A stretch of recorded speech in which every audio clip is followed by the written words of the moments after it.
What's going on, guys? Alex here with 814 EDC, and today I have a real quick, kind of chunky unboxing to do for you guys today.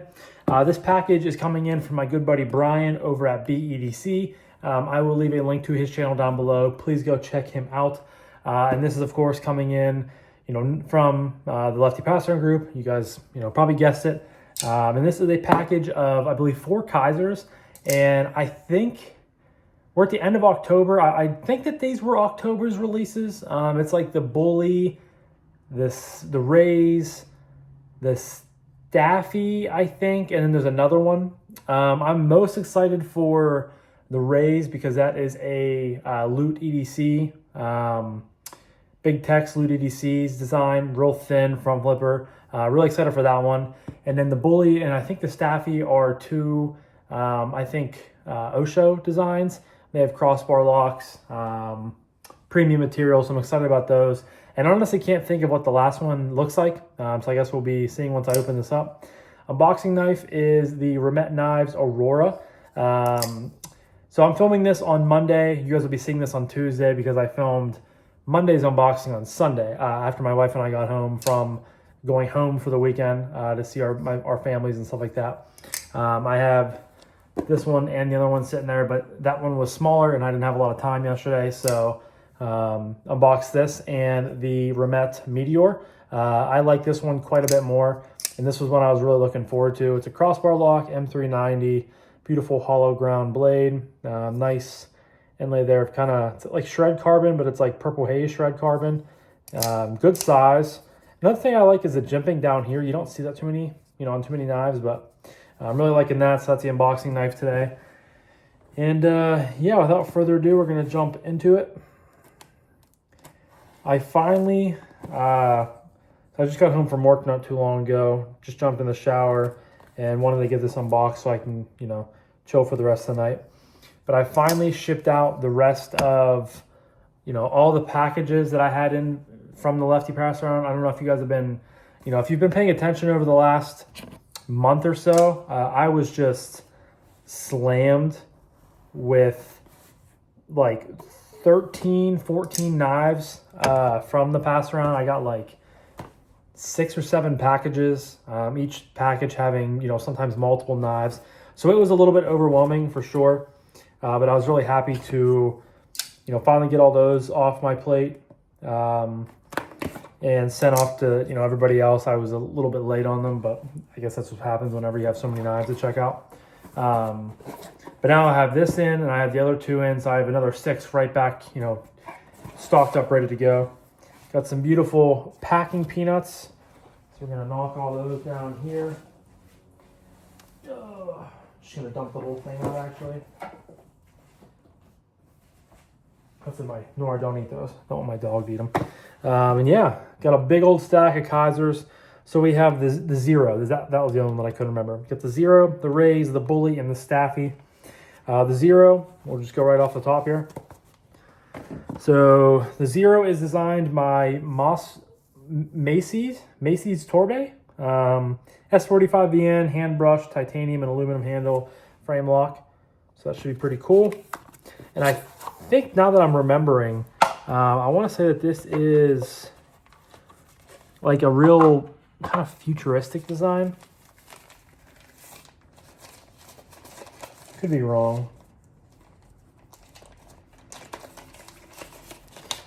No, I was not wrong. This is a futuristic design. Okay, so I vaguely remember this one, but I'm trying to get all these packages put back together so I don't misplace any boxes with...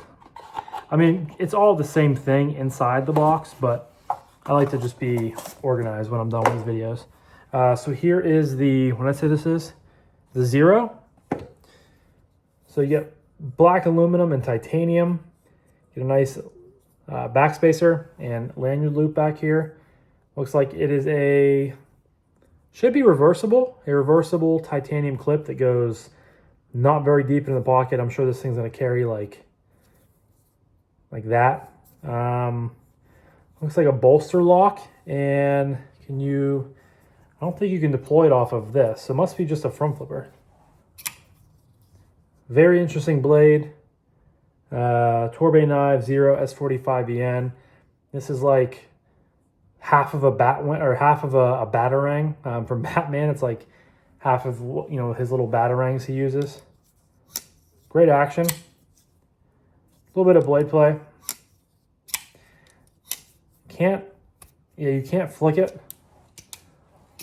You can thumb flick it, I guess, but you cannot reverse flick. And honestly, the detent is, I feel like, a little bit lacking. So right off the rip, I'm not going to lie, I'm not really vibing with this too much. It's just definitely, I will say it's comfortable in hand. Choked up, it's comfortable. Got some aggressive jimping up top there. The aluminum and titanium, feels kind of good together, so I kind of like that. And the closing action is decent, but other than that, I'm not really vibing with this knife too much. So obviously, I'm going to give it a few more shots, and I'll be able to give you my full thoughts and opinions on it. But this is easily the least exciting one for me out of these four, but that is the 0.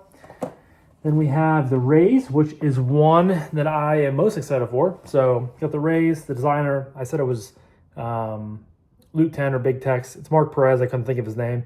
S45VN, stonewash and flat brush, titanium and carbon fiber with a frame lock. And I think this one is like a burnt bronze titanium, if I'm not mistaken. Oh yeah, I'm liking the feel of this one already. Trying to get these back in here. There we go. So here is the Rays. Very gentlemanly. You have obviously some milling there, some carbon fiber on the inlays up top, which is nice. You have a non-reversible milled titanium clip. You have a little front flipper and a hole. Hole works great for reverse flick. Newbury DDC, Rays, S45EN right there. Usually not like a huge fan of this style of blade, but for some reason, with just the flow of the handle and the overall aesthetic of this knife, I really like it. Feels phenomenal in hand. Really nice blade shape. You have an inset liner lock. Front flipper. Whoops. Works pretty good. Great action. Thumb flick. I was left-handed. Thumb flick right hand. Works great. Reverse flick. Works great. You have a good bit of lock bar access there, which is really nice. Just fantastic action. Again, no blade play, locked up really nice and tight. Great drop. This thing just seems like a great knife to carry. And I think that this is with, what's this say the blade length is? So this 3.52 inches. I don't think that this is a 3.5 inch blade, but I could be wrong. But great action. Front flipper is a little bit to get used to, I feel like. Just, excuse me. Just because you can easily like roll right off of it like that. So it'll take a little bit of time, I feel like, to get used to. But reverse flick is money. Thumb flick's just it's a skinny hole, so it's a little bit to get in there, but once you get used to it, fit and finish is great on these. I think this was like 160, 170 bucks. And I think Kizer over the last year, with like the mini Militaw, with the Feeweed, with models like this, they have just really killed, I think, the price point, or killed the knife for that price point. S45EN, titanium, carbon fiber. It's going to take me a little bit to get that thumb flick down. But overall, I really like this knife. I think that this is going to be, again, probably the top knife, if not, one of the top two for me, but that is the Rays. And then we have the two designed by Osho. So we have the Bully. Put the Staffy up there. We've got the Bully. S45EN blade, stonewash and flat brushed, plus matte DLC Ultra, titanium and carbon fiber, which is Mars Valley. This has a clutch lock. Blade is 3.33 inches. So let's get this one opened up.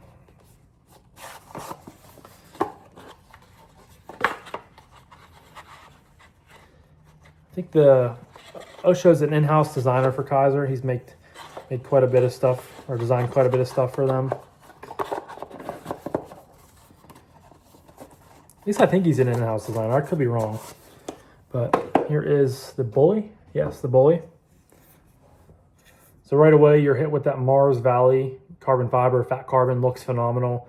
It's been a while since I've had a knife in with this, fat carbon. Looks great.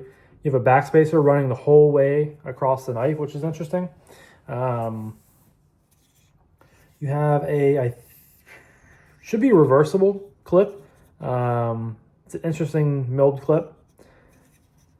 Thumb studs are way down here. That is, that's interesting. Thumb flick works fine. S45 EN. You have a compound hollow ground blade here, so hollow here and then like chiseled up here. Very interesting blade shape. It's kind of a drop point, spear point mixed with, honestly, you know what this blade reminds me of? It reminds me of an M16. The way they have like the bar up here, it just gives me M16 vibes. Ergos are pretty solid. It's kind of a chunky little knife. Not little, but it's like a chunky knife. You could utilize this, sort of choil up here, but not really. Yeah, those thumb studs are really, really down there. Which, for thumb flick, I mean, and I don't know, obviously you can't see in there, but I'm not sure as far as the clutch lock goes, if this is, where it's at on the adjustable spring scale. I would think that this, just the way this feels, it's probably on the lowest or second to lowest. So I would maybe like to take this apart and to, check out the springs. Because I'm not really, I don't love the placement of those thumb studs. They're really low, really far out. Other than that, it's a cool design. I don't love it, but I don't hate it at the same time. Like it's good enough. Cool materials though. I really like that. So that is the Staffy. Sorry, the Bully. And now we have the Staffy. Also an Osho design, S45 EN blade, hand brush, titanium handle, clutch lock, 3.32. So essentially the same size knife, and it looks, from my rememberings, it looks pretty similar. So here is the Staffy. Same thing, titanium, aluminum. But this one feels much better as far as deployment because the thumb studs are actually where the thumb studs should be. You guys can see, look how farther down those studs, like, and they're far out, and you can't get good, good power behind them. This one feels a lot better. Feels like it actually has a detent. Similar to that blade, this one is more of a harpoon, but you get that nice compound ground blade there, hollow ground there on the the cutting portion of it, and then you can feel the void. Not a void, but you can feel the transition right here to the sort of Tonto-ish blade. Same style clip. I want to say the same. This is the same handle, just different blade shape. So it's interesting that he gave it two different names, but I definitely like the Staffy better, just due to the blade shape and as far as comfortability. This one definitely feels a little bit heavier, probably because the fat carbon takes a lot of weight reduction off of that one. But this one feels a lot better, again, as far as detent goes and all that. No blade play, locked up really nice and tight. And this one feels like an actual clutch lock from Kizer. So, but yeah, guys, that is my big unboxing from Kizer. So I'm excited to get these in on the channel. Check them out, and I'll have my full thoughts and opinions on them within the next 10 to 14 days for you guys. But leave a comment down below what your guys' thoughts are on any of these knives. Do you love them? Do you hate them? As always, I love to hear what you guys have to say. But I'm going to wrap this up now. This has been a 14-minute unboxing, so I apologize. Just trying to go through a little bit more and, be more, give you guys a few more specs and stuff like that, especially when they're, nicely printed on the boxes. You guys know I like to do that for you. But yeah, I'm going to wrap this up now. But thank you guys again so much for watching. I greatly appreciate each and every single one of you guys. I hope you have a fantastic rest of your morning, evening, day, night, whenever you guys are watching this. And I'll talk to you guys in the next one. Peace.